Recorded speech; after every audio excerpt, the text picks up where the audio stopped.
Finding ways to be financially savvy is a smart move, and knowing you could be saving money for the things you really want, like that dream home or new ride, is a great feeling. That's why the State Farm Personal Price Plan can help you save when you choose to bundle home and auto.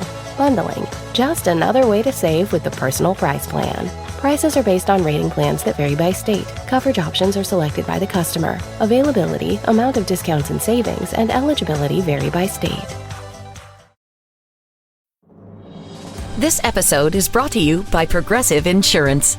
You chose to hit play on this podcast today. Smart choice. Progressive loves to help people make smart choices. That's why they offer a tool called Auto Quote Explorer that allows you to compare your Progressive car insurance quote with rates from other companies. So you save time on the research and can enjoy savings when you choose the best rate for you. Give it a try after this episode at Progressive.com. Progressive Casualty Insurance Company and Affiliates. Not available in all states or situations. Prices vary based on how you buy. Every team, every topic, everywhere. This is Believe.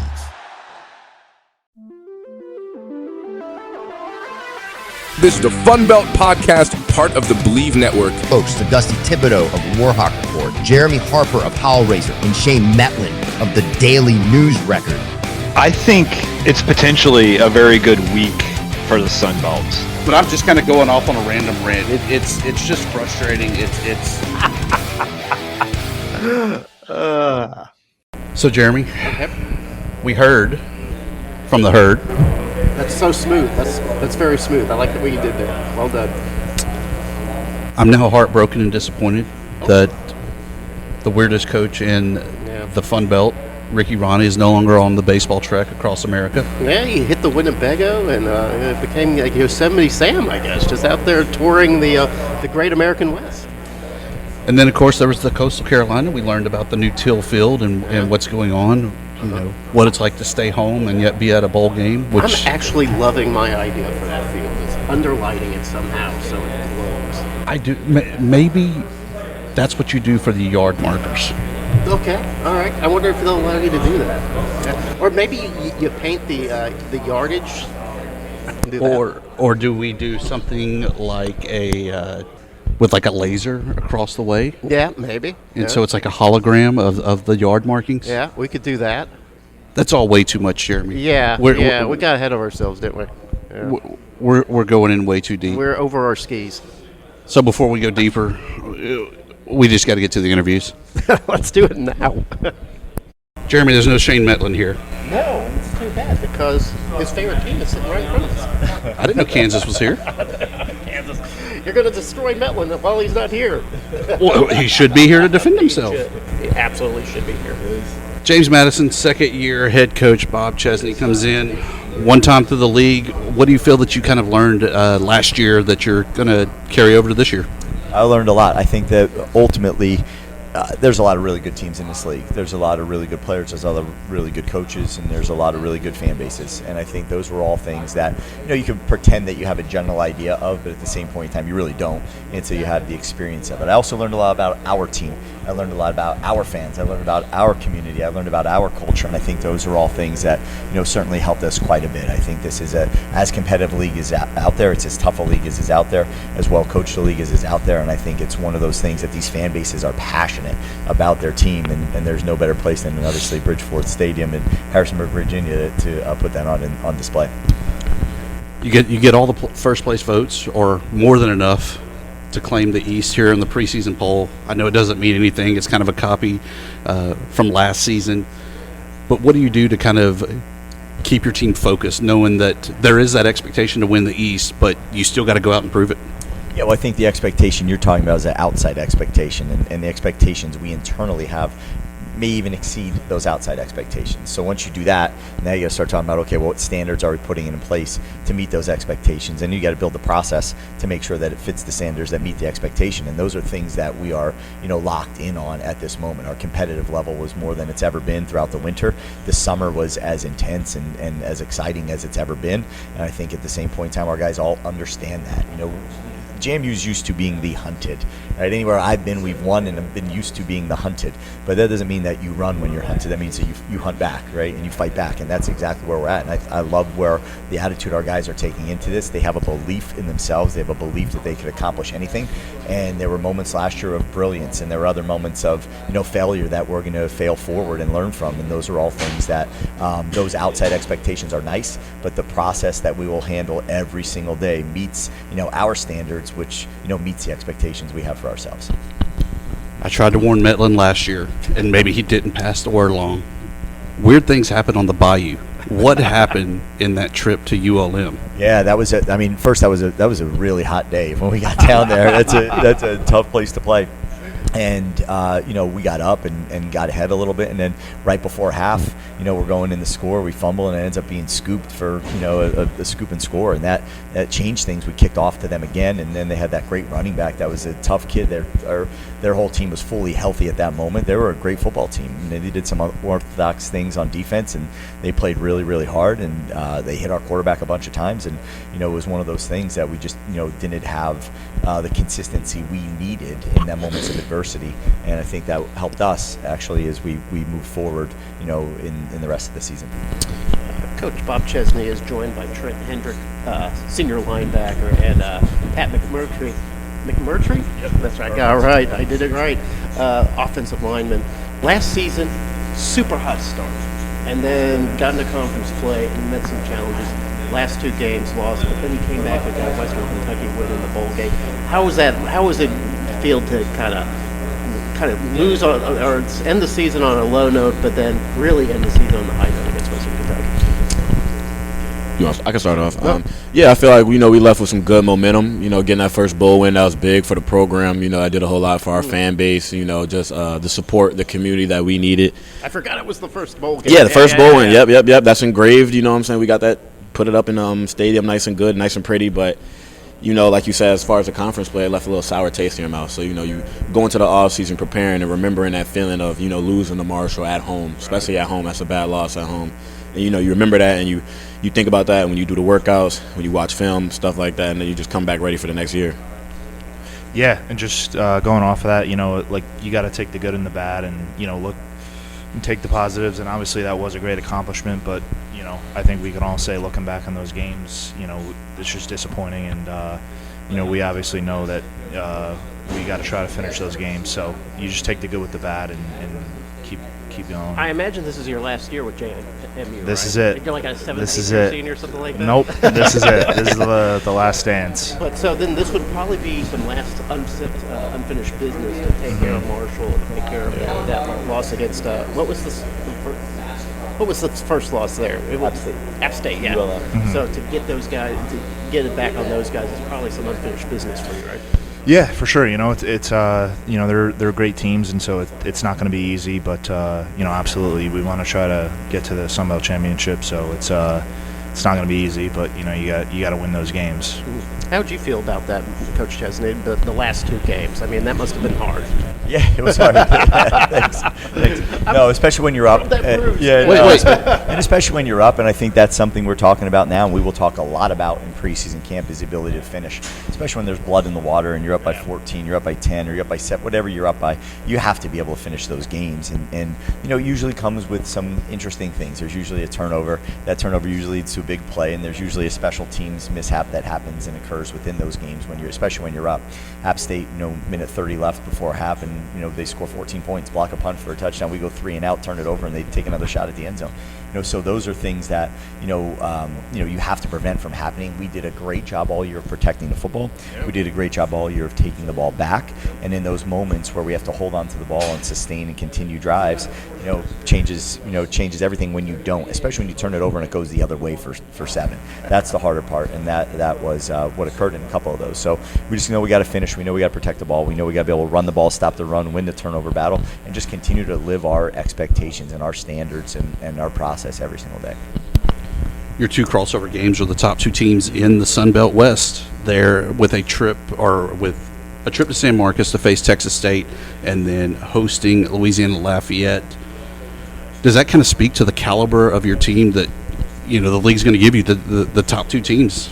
Yeah, I think so, and I think that when you look at the rest of the schedule as well, there's really no gimmies in there. This is the toughest schedule as I've ever been a part of, but that's what we want, right? We want to be in a situation where we are testing ourselves, not only ourselves as players, but we're testing our processes, our strength and conditioning. We're testing our schemes. We're testing our culture. We're testing our ability to stick together in tough moments. Those are all things that you get to test when you have a schedule like we have here today. So it'll give us really good understanding of who we are as a team and how well we prepared. And I'm excited for these guys to get ready to battle every single week.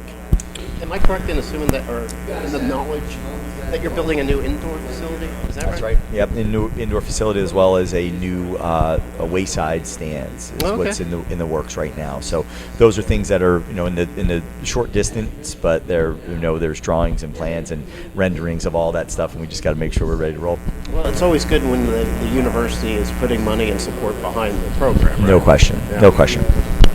So I've been asking this to the players all for the last 2 days. I've been getting different answers, but Pat, I need to know from your perspective, who talks the most shit, the wide receivers or the defensive back? This is easy. Yeah, defensive back for sure. DBs. Yeah. We've had one person say it's the wide receiver. I can't say this though. Out of this group of wideouts and guys on offense, when I look back on my years, they are the most vocal group of offensive guys we have. I feel like it's easy to be vocal on defense. Sure. Yeah, it's super easy to talk, whatever you need to do on defense. But for offense, you're usually thinking about your play and trying to line up. They might line up and say something to you after they get in their stance. I like it. But the linebacker core, they're usually just reserved and thoughtful and kind and cheerful. Yeah, all that. Yeah, for sure. So when we think about James Madison, we often think about the defense, the offensive line's always hard to score on James Madison. James Madison loves to run. Is that we're going to see more of the same this year? Yeah, I mean, the game is built on being able to run the ball and stop the run, right? Those things are really important that you're able to do, and I think that those things don't change, but you can't just sit there and pound the rock in the shack all day and expect them to, you got to loosen it back up, right? Sure. And put yourself in a spot where you're shooting a couple threes at the same point to make sure that you're doing that. But we want to be as balanced as we can, but balance doesn't mean exactly equal. It means that what do we need to do to win that game that week, and that's what we'll be able to embark on each and every week as we enter into, our season coming up here shortly. Trent, definitely the offense is always the big storyline, putting up the points there. You go against those guys in practice day in, day out. What does that look like? What can we expect to see out of the Duke's offense this upcoming year? With this group, on the ride up to Dulles before we got in the airport, I was talking to Coach Ches, and we was just, when I look at the offensive side this year, not even just wideouts, but running backs too, quarterbacks, all the skill groups, everybody who can potentially touch the ball.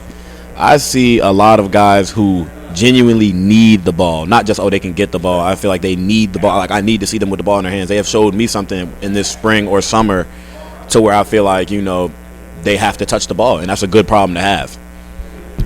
Pat, same thing. You go against this defense. How good is that defense, or maybe they are a couple pieces missing that you point out?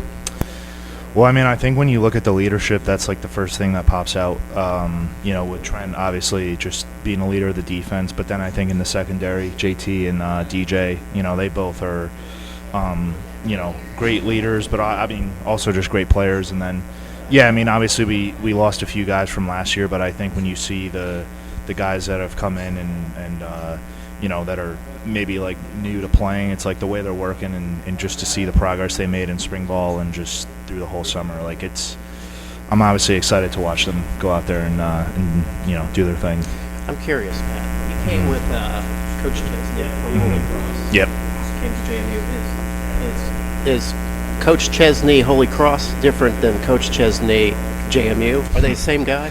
It's the same guy. Same guy. Okay, same no guy. change. Same guy. No. Same intensity. Same level. Okay. Yep, absolutely. Right. Same hairstyle. Yeah, maybe more purple. Keep it clean.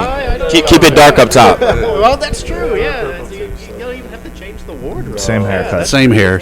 So on that note, in the new NCAA 26, he's one of the coaches that opted in. Have you gone in and edited the Coach Chesney to make him, kind of put your own touch to him? Nah. Yeah, I don't. He's been asking that. I didn't know. I'm gonna add 15 pounds to the arms off rip, arms and neck. Add 15 pounds on them. That's wrong. And now we know who coach is pushing for All-American rights. I'll base it on exactly what I look like on you. Guys, can't thank y'all enough. Looking forward to seeing the Dukes and seeing if they can run the tables there in the East. Appreciate it. Go Thank Dukes. Thanks. This episode is brought to you by Progressive Insurance. Fiscally responsible, financial geniuses, monetary magicians. These are things people say about drivers who switch their car insurance to Progressive and save hundreds. Because Progressive offers discounts for paying in full, owning a home, and more. Plus, you can count on their great customer service to help you when you need it, so your dollar goes a long way. Visit Progressive.com to see if you could save on car insurance. Progressive Casualty Insurance Company and Affiliates. Potential savings will vary. Not available in all states or situations. Having the right people in your corner for life's biggest milestones makes all the difference. Like a friend who's there when you're house hunting or checking out a new ride, State Farm is there too, helping you choose the coverage you need. With a State Farm agent, you know someone is there to help you along the way. And with so many coverage options, it's nice knowing you have help choosing a plan that fits your needs, so you can continue celebrating all of life's milestones. Like a good neighbor, State Farm is there. Yeah. We're going to stir up the controversy. We're going to start controversy? Yeah, I mean, we've never done that before. No. The real GSU is here. Never intentionally. The real GSU is here. The real GSU is here. Yes, you have instantly created controversy and set Georgia State fans on top of this. Thanks a lot. I appreciate it. I'm okay with that. Right. Georgia Southern joins us. Head coach Todd Helton. Coach, coming into another year, what tell us about your Eagles team? Yeah, we're really excited about this team. Yeah, you're good. I get that so many times, you got no idea. We're excited about this year. It's been a 3-year project for us. Being able to recruit high school players and be able to develop them and retain them in this day and age. So to be able to look in a locker room and have a bunch of 3rd, 4th, 5th year guys here and them know the standards, them know the expectations, and to be leading this program just like JC and Davion are doing for us, it makes you feel great as a head coach and to keep the same systems. The 4th year in the offensive system with Coach Applin leading it, 3rd year in the defensive system with Coach Bailey leading it, 4th year of our special team system, with Coach Wilson leading it. So the consistency of players and coaches is what I think really has given us our best opportunity to have a really good season this year. Coach Clay Helton, I wonder if Todd gets called Clay all the time. All the time? Probably not. I think Jeez, Todd has done a lot more than Clay. I can't apologize enough for you there. But on that note, if you look around the league, it feels like there's no quarterbacks coming back. But you have the fortunate one that you're one of 8 actually coming back that have seen the field. How big is that to have J.C. French back for another year? Yeah, it means everything. I've always believed, having coached the position and played the position, quarterbacks provide hope. It's the number one position on the team that you have to have. If you don't have a quarterback, I can promise you're not having a successful season. And so to have a young man that just won 6 games in this conference last year, went 6-2 in his first year. My dad's a football coach by trade, 40-year coach, NFL and college. He's always said there's trained and untrained, and J.C. French is trained, and so he knows our standards. He knows our expectation, and I've appreciated him because we walked out of a bowl game last year, and I saw his sense of urgency, not to be good but to be great this offseason, really shine. A guy that's in the best shape of his life. He's got his body fat from 20 to 12%. He's lost 8 percentage points. It's got a confidence and a swagger about him that just rubs off on the football team. And so it's great to have that. First time for us here. We were kind of in the belief mode going from the option offense to, going to a pro-style offense. And Kyle and Davis led us, transferred in and led us. And now to have a guy that's been with us, 3rd year for he and I to be together, it's special, so glad to have a quarterback back. Well, let's talk to JC for just a second. JC, 17 touchdowns last year through the air, 2 on the ground. What did you change over the offseason or do over the offseason to, I don't know, take another step, which sounds like includes losing a bunch of body fat. Right. Yeah. That was. I found it all. Don't worry. Yeah, it's not gone. Yeah, it's all on him. Right. That was definitely part of it. But I think big thing for me was going back and watching those games and seeing really what I needed to work on, and writing notes and keeping tabs of my strengths and weaknesses. So during spring practice, I can work on that, and summer PRP. So I think really honing in on my football IQ, always keep growing. Hanging out with Coach App, I think helps me a lot because we're just talking ball pretty much the whole time, which I love. So really honing in on my diet and working on a higher football IQ has helped me a lot. Davian, 23 tackles last season. I'll ask you the same question. Is there something you did over the offseason that says, what can I do to take it even a step further? This offseason, I focused more on the personal aspect. I focused more so on the details, mainly on the things that I really can't catch so fast. More so like my hands, my eye progression, my feet work. I've been honing in on that. I've been also pulling along. Also been working on my leadership skills as far as like off the field, to be able to have guys be bought in for this season. So is part of leadership skills having to come down to New Orleans and represent the team?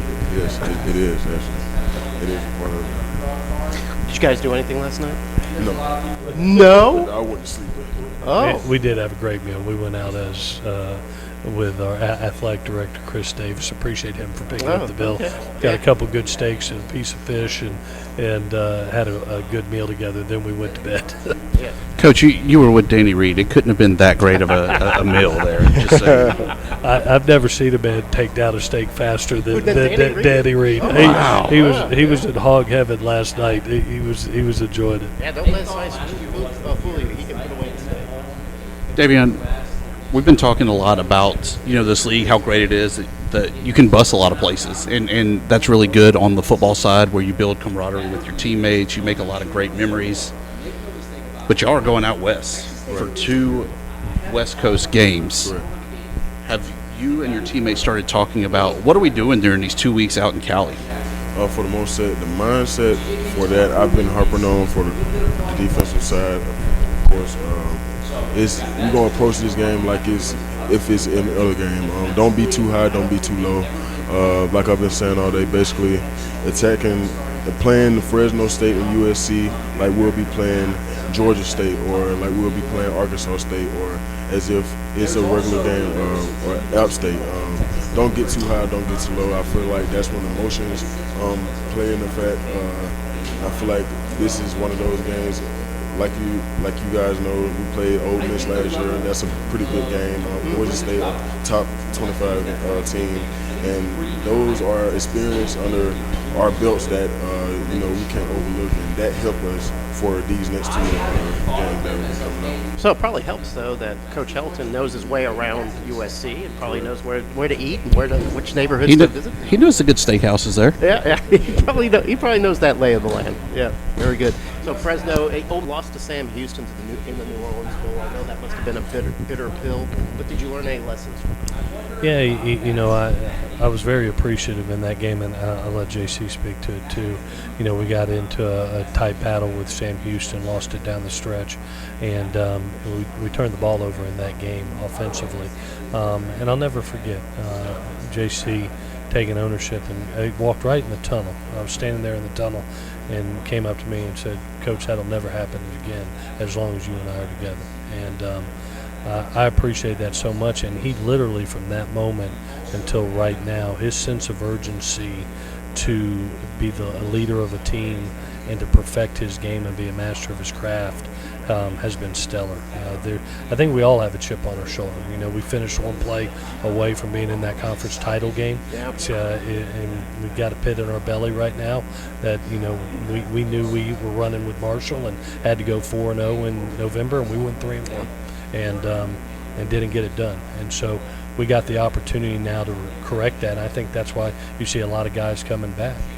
I'll let JC talk about it, but I was really appreciative for how he handled it. It's not what happens to you, it's how you handled it. And the way he's handled it over the last 6 months with our football team has been stellar. Yeah, and that must not be an easy environment in Statesboro when you play such a good season like you did. You come in second in the East. You get the bowl game, and the expectations in Statesboro is always championship. Do you like that kind of pressure? Oh, I love it. That's why I look outside my window every day, and there's 6 national championship flags. There's a big picture of Irk Russell, in my office. And every day we don't like the game, we don't love the game, we live it. It's a way of life for us in Statesboro, Georgia. And championships are the standard. That's why we signed up for it. We didn't want to be a part of a mediocre football team. We want to be a part of a championship football team, and we drive ourselves to that each and every day. So, yes, we welcome the standards. Davian, have you jumped into beautiful Eagle Creek yet? No, I haven't jumped in it yet. All right. But I have walked through it now. Oh, you have walked through the creek? Okay. Lifeguards were on duty. He couldn't dive. That's right. Don't go head first. You might get your head on a rock. So, JC, obviously your skills have improved the 2 years that you've been there at Georgia Southern. Part of that, your coach, Sunbelt legend there, Ryan Applin. What has he really brought to the table to help you kind of advance your game? I think the mental side is what he's helped me with the most, and I feel like I've grown exponentially since he's been my position coach, and half of that is me taking it really serious, and half that is Coach App just pouring into us. I can't thank him enough for all the time he spends with us away from his 4 kids and his wife. So he does a great job with all quarterbacks, like treating everybody like they're the starter. And I think that's so valuable for the younger guys because they're growing up getting treated like a starter, and it's only going to help them in the future. Coach, we have a new team that's coming in, kind of regional there, of Louisiana Tech. JC has the chance, if he returns, to get a shot at him next year. What are your thoughts there on keeping kind of the regional rivals intact with Louisiana Tech? Yeah, I've seen this league. I've only been in the league 3 years, but I've always believed respect is earned. It's not given, and this league has earned the respect of the nation. You look at 27 bowl teams in the last 3 years. That's the most of any group of 6. 11 Power 4 wins. That's the most in the group of 6. And so now La Tech joins us in that responsibility to continue to grow the league, and they bring their own story tradition. 8 out of the last 11 years they've gone to postseason play. They bring a rich football tradition like this entire conference has, and now it's our opportunity to continue to grow this league. I saw how the addition of Marshall, and JMU and Southern Miss and ODU, what that meant for our league. I anticipate this being the same thing. This is the premier group of 6 league in the nation. I don't think there's any question on that, in my opinion. And now it's our job and La Tech's job as they come in. One of us need to go take the next step, and that's go be the 12th team in the playoff. That's our next step as a conference, and we look forward to being in a partnership with them to get that done. Good. Coach Clay Hilton, apologies again there. I'm sure it'll happen again, and it is not a personal shot to you. Thank you very much for your time, and we appreciate it. Looking forward to seeing Georgia Southern make their way up the standings in the East. Appreciate it, guys. Thanks, Hail man. Southern. This episode is brought to you by Progressive Insurance. Do you ever think about switching insurance companies to see if you could save some cash? Progressive makes it easy. Just drop in some details about yourself and see if you're eligible to save money when you bundle your home and auto policies. The process only takes minutes, and it could mean hundreds more in your pocket. Visit Progressive.com after this episode to see if you could save. Progressive Casualty Insurance Company and Affiliates. Potential savings will vary. Not available in all states. In Appalachia. Yeah. That's not exactly the city life, right? I mean, it's not it's the laid city back. life. No, it's out in Appalachia. It's calm. Yeah. But they have a guy there from the big city, and we got to learn how he wound up from Jersey into Boone, North Carolina, and that is defensive lineman for App State, Sean Collins. Sean, did you lose a bet, or did you throw a dart? I mean, how do you go from Jersey to a fantastic college town? Don't get me wrong, I love some Boone, but how do you wind up getting there from Jersey? Man. And actually, tell us how anybody gets to Boone, because it's a winding road that you can easily get lost.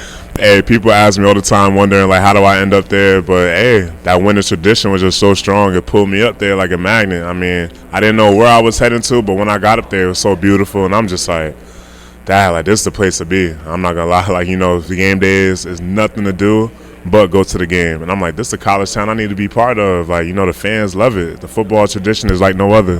That's a better answer than most people at App State that go Luke Combs. Yeah. It doesn't matter what the question is, it's Luke Combs. Yeah.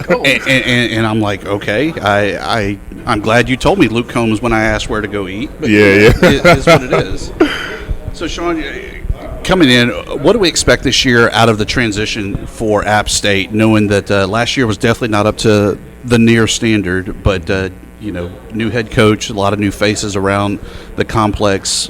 What do we expect there out of App State? I would tell people to expect a smart, competitive, and tough football team, executing, just out preparing opponents week in, week out. Just hustling all over. You turn on the tape, you're going to see 11 people running to the ball all the time, finishing plays on offense, executing on special teams. So people should expect to see people flying around App State football, being App State football, carrying the tradition year in and year out. Jaden, you were on a offensive line crew that gave up not very many sacks this year. It was second best in the Sun Belt. What's the glue that holds that unit together? Why is it so good at protecting the quarterback? I would just say, like, our bond, our connection, all the guys, we love hanging out together. We spend a lot of time together. If you got to be able to count on them. You can count on your brother, you'll get stuff done. And that's our motto, There isn't maybe like a $100 handshake from the quarterback? Oh, I wish. No. Please make sure I don't get killed. You get NIL from outside, not from inside the program. It just keeps going, so it's a constant circle. So how's the unit looking this year? How's that offensive It's great. line look? Coach D'Lo, Coach Mo, new O-line coach. They brought in some great pieces, and like I said, we're tight. We communicate well, and I'm excited to see how it's going to go. I know the coach is sitting right next to you, so Yes, you got to say the right things. But how is the mood different in Boone this year with Coach Huggins on the bench? It's exciting. A lot more energy. I feel everybody's a lot more close together. Locker room's tighter. Just everything you'd expect from a winning football team. Coach, you come in. I believe you spent some time in Arkansas, right? Weren't you? 4 years or 5 years as a player, 2 years as a coach. Okay, great. So now you're here at Appalachian State. This is your first time head coach? Yes, sir. All right. So you come into a program that demands wins. Yes. And you last year those wins were kind of a rare instance. Didn't really come. Yeah. So now you come into a program that instantly says we don't want to wait on a rebuild. We don't want you to reimagine. We don't want you to reinvent. We want winning ways back in Boone. How are you taking the pressure? Yeah, well, 16 years in the NFL and 4 in the SEC. So that's what it always is. That's the expectation. That's no different than what I felt my whole coaching career is win. Yeah. Win. And that's all. The only thing that matters is winning. That's what matters to the outside. To us, we care about our people, developing our people. We have 2 guys that are unbelievable representing us today, and those 2 answers that the last questions got me fired up sitting here saying we brought the right guys. Like, these guys are studs, and why do you choose App? Because of people like these guys, and they're disappointed. They overcame a lot last year. Everyone talks about the losing season, but no one talks about everything that with the hurricane and a loss of a teammate and the things that they went through and stuck together and did things the right way. When it could have been easy to quit and blame others and ask why they're in the situation they're in, but they haven't. And it's a resilient group, and I've been so impressed since I got there with the locker room, the guys who stayed, that had opportunities to leave. 2 guys are sitting here right now had opportunities to leave. Because we do live in a real NIL world, and people slide into their DMs and do those things, but they wanted to be part of this program. And the brotherhood is real to them, and that's why they talked about the coaching staff bringing energy and connection, but it's them.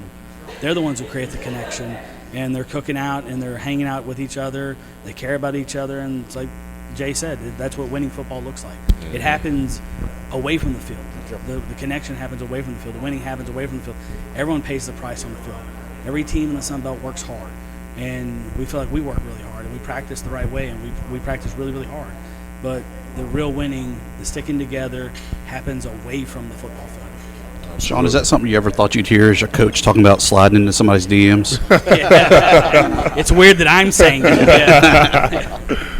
Coach, you come over, though, from South Carolina. Sean Elliott, former Georgia State head coach, was there. Did you kind of talk with him at all about this job and what this league is like? No, so it was a weird because he's an App alum as well. Yeah. So we're sitting we beat Clemson, and when I heard from App the day before, I hadn't told anyone. I told Coach Beamer, and that was the only person. And then I asked Coach Elliott. We're sitting there. I was like, "Hey, what's going on at App?" He's like, you know what? I'm not sure.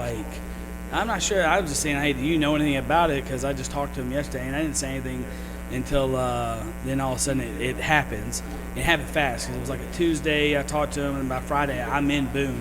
And the only thing Coach Elliott, he called me and said, hey, don't screw up my school. And, no pressure there. Yeah, no pressure there. And but he just talked about what a special place it was, his memories as a player and coach there, the expectations there, and just the community, and what a cool place it was going to be to coach and raise a family. And the kids there are different. You'll see it when you get there, and it's hard to explain what it's like until you're there. And it's just there's something just different about it. And on that same note, I mean, Sean Clark, the guy you're replacing, the same thing, that he was an alum. Did he kind of reach out and as kind of that former player type, reaching out to the new head coach? We've actually talked a couple times. I got tremendous respect for Coach Clark, and let's not act like he was 40-24. Let's not act like it was bad. I mean, it didn't finish the way he wanted to finish. They dealt with it a lot.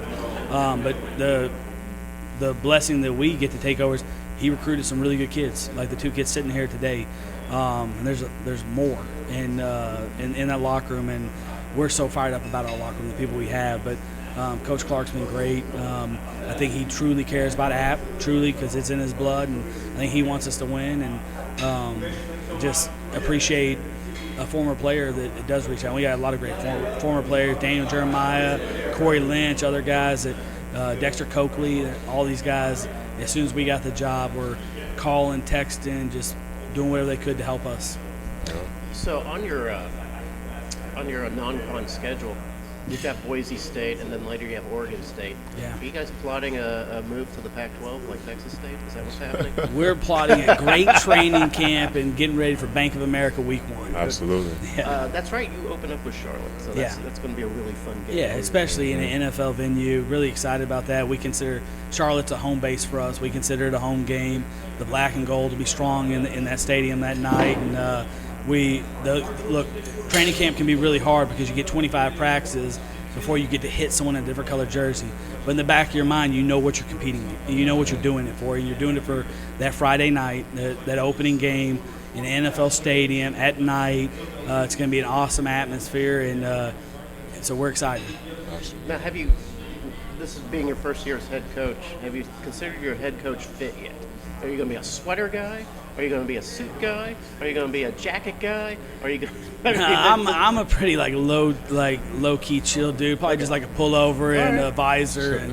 Yeah, let's go, coach. Yeah. Visor These as guys in got the swag. Look at this. I see it. Yeah. They pull it off good. They look like a couple of NBA power forwards right here. Now, when you say visor, though, are we talking like 90s Spurrier or? No, I don't go the high one. Okay. Yeah. No, just the low cut one, whatever you call it, not the high one though. I mean, y'all have the good look. Are y'all helping Coach at all with his game day attire too, or? Hey man, so far so good. Coach come through flies. We don't got no problems. But being from Jersey, I always, we got that Jersey connect. I always tell him, maybe sneakers, something. But he always come through fresh. He always come through comfortable too. Yeah. Okay, Jaden, assistant of the offensive line. Sean Sisson of the defensive line. I've been asking these guys left and right. Who talks the most shit, the defensive line or the offensive line? We always going back and forth. Yeah, I'd say it's back and forth. It's from freshmen to upperclassmen all the time. You got to bust on the freshmen. Right? You got to let them know who's there. Now, you guys are both seniors, right? Yes, sir. So, are you 6-year seniors? I'm a 5th year. Oh. Yeah, I'm going to my 6th. I'm a good master's student right now. So you're entering your 50s now. Oh, man, stop it, man. Yeah, some of the guys say we've hit Unk status. So. I've heard Unk more this week than probably ever. I still like to feel young, man. Yeah. So tell us, what else is there going on in Boone that we need to know about ahead of this upcoming season? Man, I mean, just like Coach D'Lo said, being where our feet are, worried about going and taking over. Like, this is a home game going against Charlotte, but we got Bank of America on our mind. We're being where our feet are, staying steady, staying focused. And we got camp coming up, so we ready. Coach D'Lo, I love it. I love it. People call me Coach Walker. There's only one Muggins, and it's Kenny. Have you fired that up, by the way, Coach? Is that your song when you go on stage anywhere? Like Little Danger Zone? Yeah. No, but when I got to South Carolina, because I wear the Ray-Bans, and it was like everywhere. It was like Danger Zone with the Ray-Bans on, all that. Like, yeah. I was 16 years in the NFL. I'd never seen or heard of Twitter. And when I became a college coach, I had to get on it for recruiting. And so then I do the only following who you're following. I don't ever go to the you thing where you see all the bad stuff and all that other junk. So, but I had pictures, people sending me that picture, like Danger Zone with the Ray-Bans on. I'm like, golly, what do we do? You can't escape your branding. Yeah. I'm trying to. Our brand's right here. It's these two right here. All right. But Coach, you talk about that being on the social media sites. How do you kind of relate to guys, and so they're not going, okay, thanks, Unc D'Lo or anything like that? Well, I think when you just everyone just calls me D'Lo, so I think it tells you right there where I stand as far as my drip and my swag. Yeah. So it's different. Like, look, I think it's coming from the NFL, where I don't consider myself a dictator. A lot of the college head coaches, I mean, they're the biggest name on the campus. Look at all these guys, and I think it's more about relationships. I think it comes from the NFL. Like, you work with people; they don't work for you. We work together. I asked these two questions. Hey, what do you guys say about going to a movie the night before the game? They'll be involved in, like, hey, what uniforms do you want to wear? This isn't the Dow Loggins football program. This is the App State football program, and I'm going to rely on these guys right here that have played a lot of football, and they are OG. People call them the old school, like they're OGs. So I think that's a big part of just the relationship side of it. Is we're together, and not, hey, we're doing what the coach. If there's a problem in the locker room, they're going to call and they're going to talk to me. And I've had conversations with both these guys at different times about different issues going on with our team, and it only works if you're all in it together. And we do know that because we live in a different world where people are sliding in DMs and they're pulling you different directions and they're telling you, we should be doing this and not that, and it's not about the team. And the only way to create a team is if you have ownership. And these two will tell you they have ownership in our program. If they don't feel good about something, they're going to call me. They're going to tell me. They're going to show up in my office, and we're going to have those conversations because I do want it to be a team, and I want them to feel like ownership, and I want them to say, hey, look, man, we said we were doing this. We told D'Lo we were doing this. So then they're going to hold each other accountable, and I don't have to sit there and be the overbearing coach that yells and screams all the time because Sean's already saying it. Jay's already saying it. So we already on him. So. Another App State coach that I love. Yeah. I mean, they just churn them out. Yeah, they do. I mean, I'm at a loss. I love it. I can't wait to see App State more and scream "Go D'Lo" at the screen all the time. This is the show right here. It has nothing to do with the coach.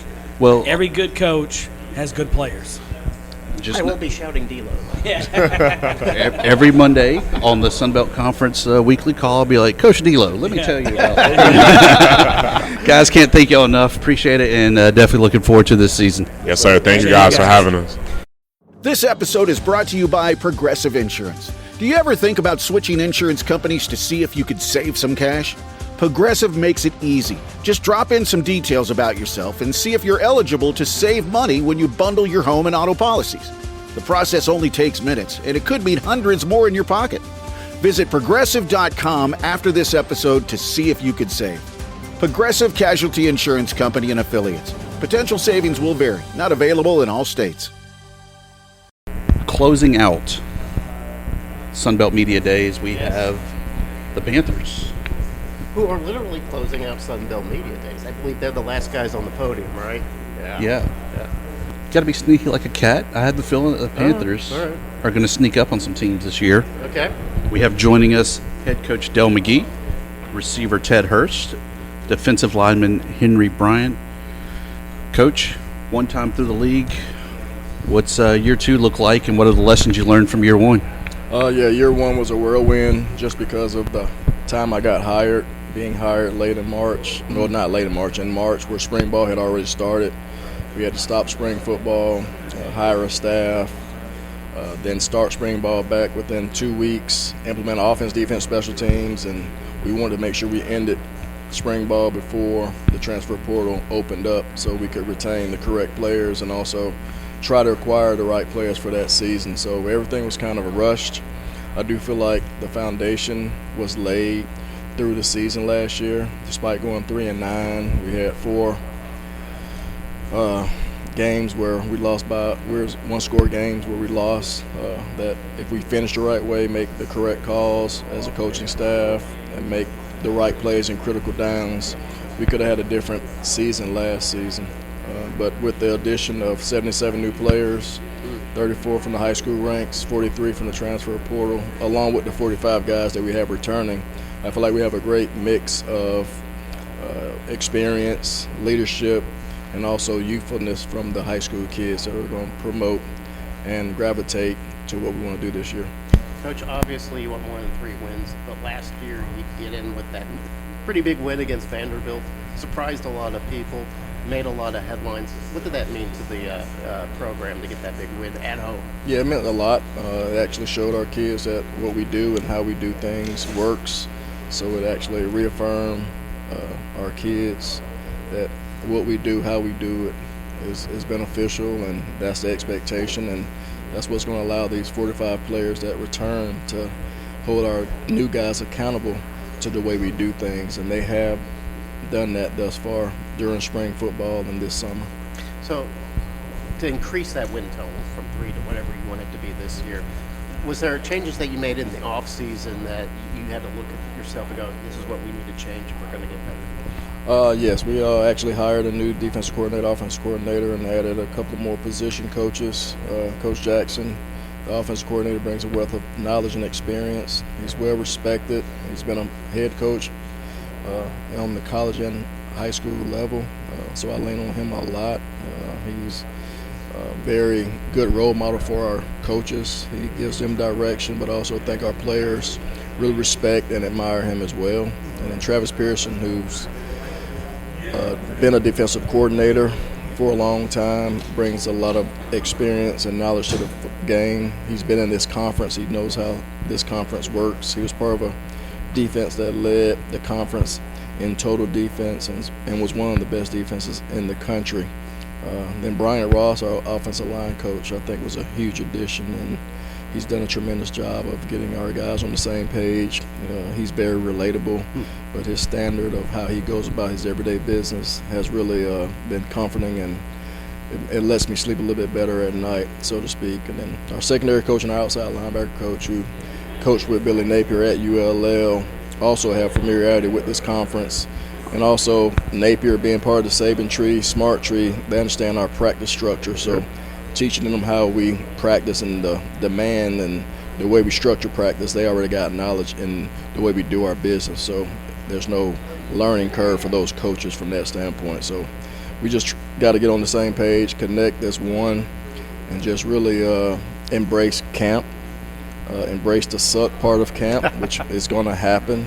But in that embracing the suck, that's where the growth is going to occur. And I feel like we got competition at every position. So it's going to create accountability, but it's also the competition is good for our team. Ted, you're a South Georgia guy, being from Savannah. That's kind of that neck of the woods of that other school that you're not allowed to say their name of. How do you wind up going north to Atlanta for your college career? Yeah, man, just with the coaches and the staff of them being consistent in the recruiting and reaching out to me, making them feel like I was a favorable guy they wanted to be a part of that program.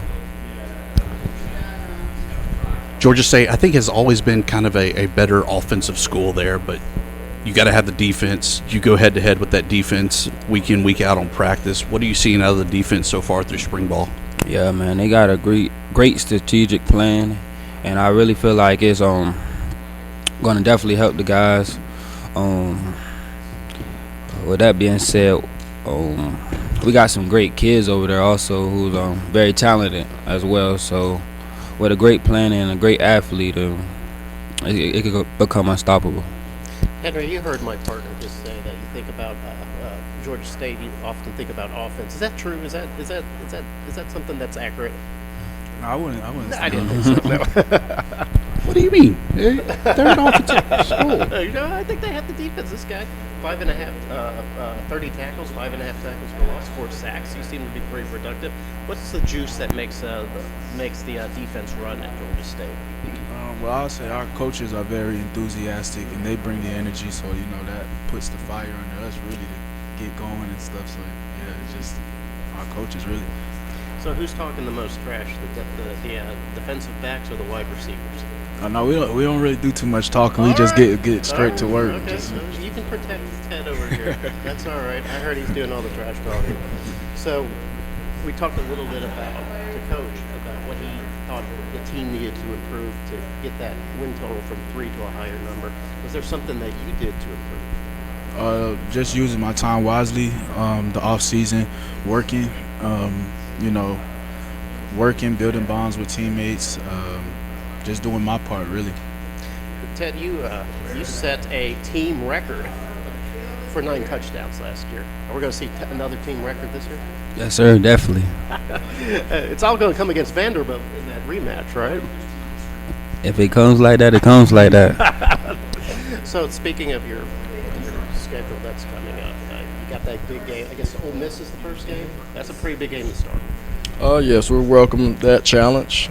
It's always good to see where you are against an opponent like Ole Miss, who's a formidable top 10 football program year in and year out, and they will present a lot of different problems, but our focus won't be that going into fall camp. Our focus will be on ourselves and how we can improve from a day-to-day basis, how we can connect and become closer as a unit, and then the last week of camp leading to the game, we'll move our focus there.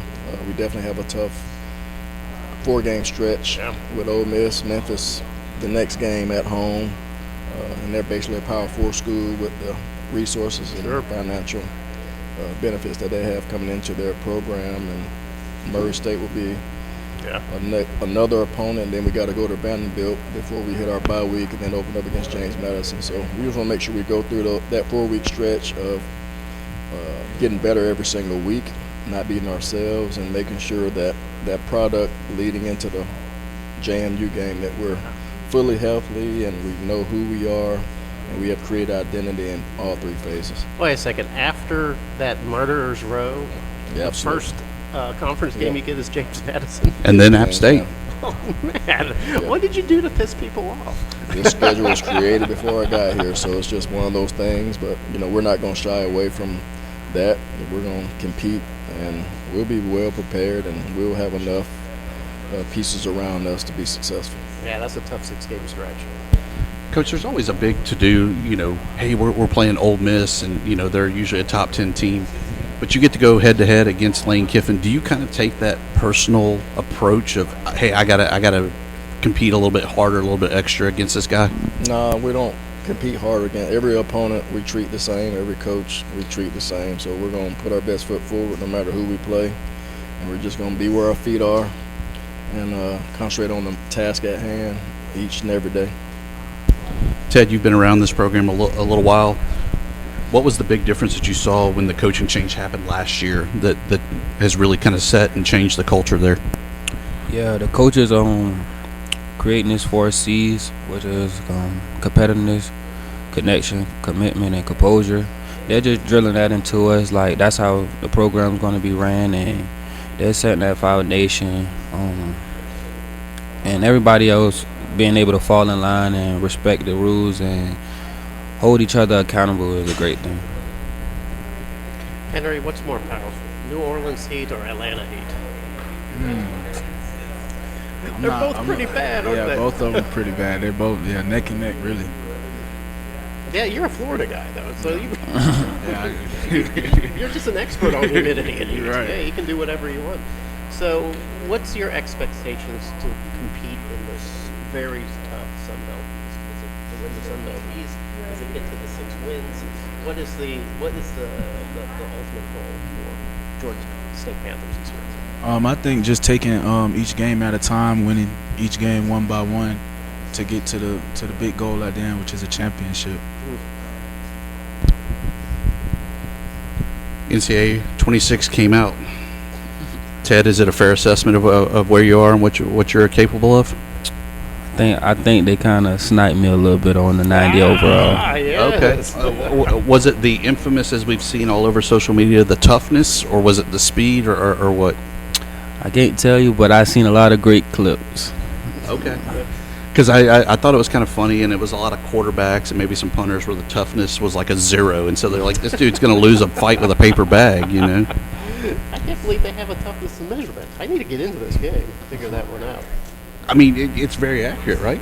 It'd be like a -1 or 2 for me. Henry, what about you? Are you a fair assessment or no? No, there's some things wrong on there.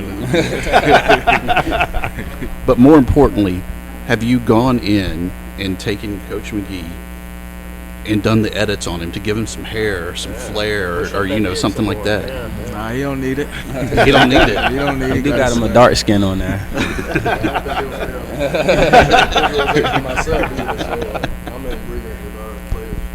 So, Coach, what is the expectation? You heard Henry's expectation. What's the expectation this year at Georgia State? We expect to go to a bowl, and ultimately we expect to play and win a FunBelt championship. That's why I was hired, and that's why we acquired the players we've acquired.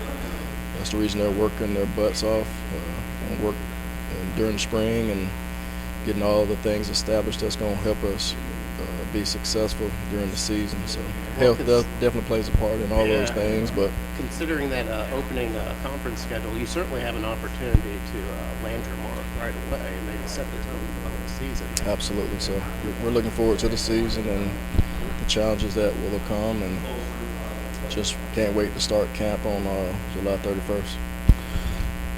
The realignment wheel spins again with Louisiana Tech coming in. These guys won't necessarily get to face them, but what does that mean, kind of keeping the regional rivalries intact and kind of making it still within the Sunbelt footprint? Yeah, I think Commissioner McGill and his leadership has done an outstanding job of making sure that the alignment and the vision is there to proceed quickly, proceed with a member that had been in the Sunbelt before. They have great athletics at La Tech and all sports, and geographically, it does fit in that window where travel and travel costs are lessened because of their location. So I think it's a welcoming, and also with Texas State departing, they did the conference well.